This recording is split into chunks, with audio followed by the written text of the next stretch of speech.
Hello, I'm Mark Schechter with Ideal Luxury, where we buy, sell, trade, and make loans on fine watches, diamonds, and jewelry.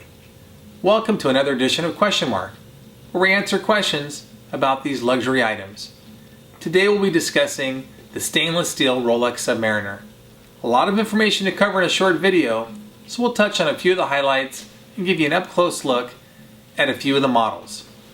Last year, Rolex celebrated the 60th anniversary of the Submariner. Probably the most popular Rolex ever created, certainly the most counterfeited. But why a diving watch? In the early 1950s, Rene Paul Jeanneret, the director of Rolex, was an amateur diver and pretty good friends with a well-known oceanographer named Jacques Cousteau. Their friendship, diving, and Rolex's heritage with a waterproof watch case led to the desire to create a functional diving watch. And in 1953, Rolex introduced the 6204 Submariner and later introduced it to the world the following year at Basel. Interesting fact, the watch initially didn't say Submariner as they were afraid of a copyright infringement or legal issues with the name Submariner. Over the next 5 years, the watch evolved with subtle changes to functionality and its looks, with the 6500 series, the 5500 series, and then later in the early 1960s, a big change with the 1680, which had a date. A lot of people will say that this date function created mass appeal. Others will say it was the likes of Jacques Cousteau and actors. James Bond, it appeared in 9 different James Bond movies. Either way, the watch created mass appeal and it evolved over time. Let's take a closer look at some of the changes to this very popular Rolex watch. Alright, so let's take a look at a few examples. Don't get too excited, I don't have all of the stainless steel Submariners, but a pretty good selection.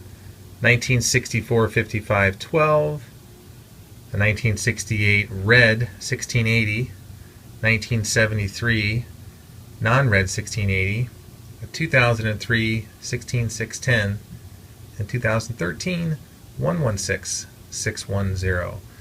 So no 6204s from 1953 or the 6500 series with the larger crown.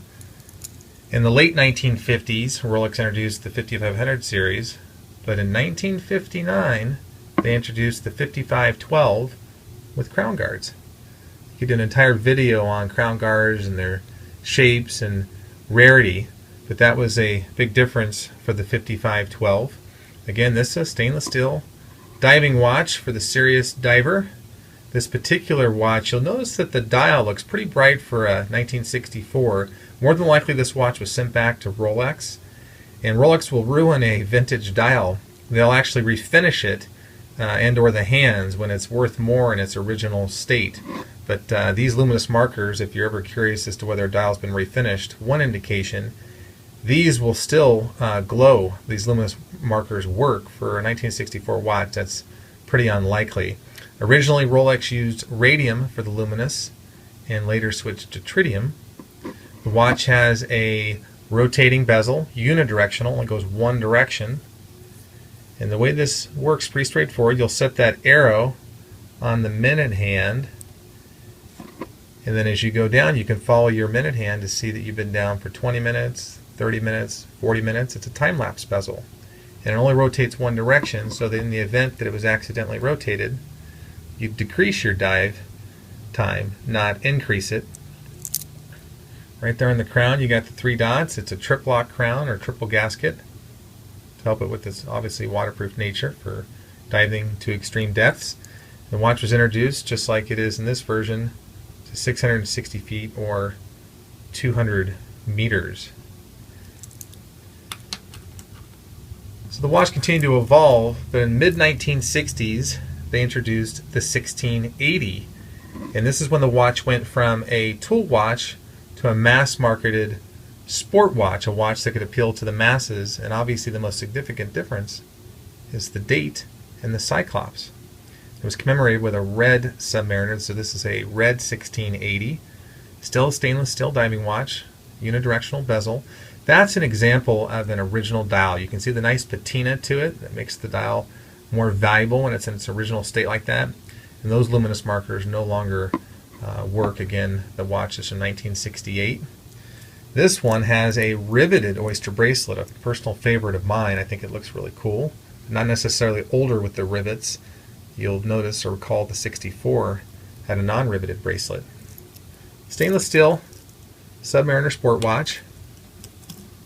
Here's a 1680 from 1973, non-red, so you'll see the white designation for Submariner. So a couple things about the evolution of the Submariner. You may have heard about holes and ears. We'll start with holes. This is the spring bar to remove the bracelet from the case. It was popular to put on a military canvas strap or change your bracelet out, and this made it easy to do that. So those are holes. And then ears, that end piece is like a clamshell piece of metal, and the ears are what keep it from flipping around the spring bar. But those are holes and ears. Another interesting aspect to this, we got a nice flip lock deployment clasp.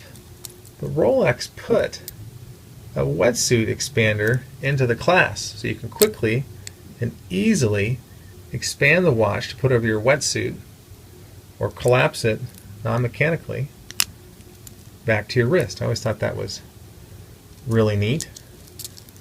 So a couple obviously aspects. Also, the 1680 with the mass marketed watch was the first watch that Rolex introduced in Submariner by metal. This watch was introduced and came in yellow gold and stainless steel, and later all yellow gold again to the mass market. That was the first time they had done that with the 1680. Some significant changes. In 1989, Rolex introduced the 16610 Submariner. You'll see a significant difference to the markers. They're raised. This watch is a 2003. In 2001, Rolex got rid of, the ears. So in 2001, Rolex went to a solid end piece. It's a solid piece of stainless steel to cut down on stretch at the end piece.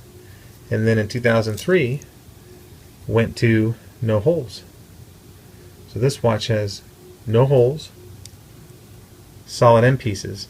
Also in 2003, the 50th anniversary of the Submariner, Rolex introduced a special edition, and it had a green metal insert on the bezel, and it had a maxi dial. These markers at 1 and 2 and 4 and 5, etc., the round markers were actually much larger. It was a maxi dial, and that was to commemorate the 50th anniversary of the Submariner. The only other change to the 16610 Submariner was in 2007 they introduced an engraved inner bezel. This one is not engraved because it's 2003. But the last iteration, again, before they went to the ceramics, was an engraved inner bezel. This is an example of the engraved inner bezel. And that engraved inner bezel would have been the last change to the 16610 before going to this watch, the 116610. This is a stainless steel Submariner.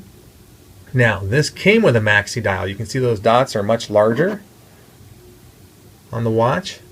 That's a maxi dial. The bezel is ceramic. It's no longer a metal insert. They did that to prevent scratches predominantly. And then this has a maxi case. These lugs are much thicker. The watch is still a 40mm watch. Those lugs make it look larger than the previous version, you can see, with much thinner lugs. So you got a maxi dial, you got a maxi case, and then also in 2010 they introduced a 50th anniversary version of the ceramic watch that had a green maxi dial and a green ceramic insert. So it's a green, also referred to as the Hulk watch. So both versions were introduced in 2010. And then the watch also comes, I like to call this I think of this as a Daytona clasp, but it's a flip lock stainless steel clasp, but it has a glide lock. So you can see inside there, you simply pull back, and now you can, whether it's a wetsuit or a large wrist, small wrist, you can easily slide, this watch is still pretty new, you can easily slide that glide lock back and forth to adjust it to your particular wrist. So you have the ceramic, the maxi dial, the maxi case, the glide lock, and then it came in both this black version as well as a green version.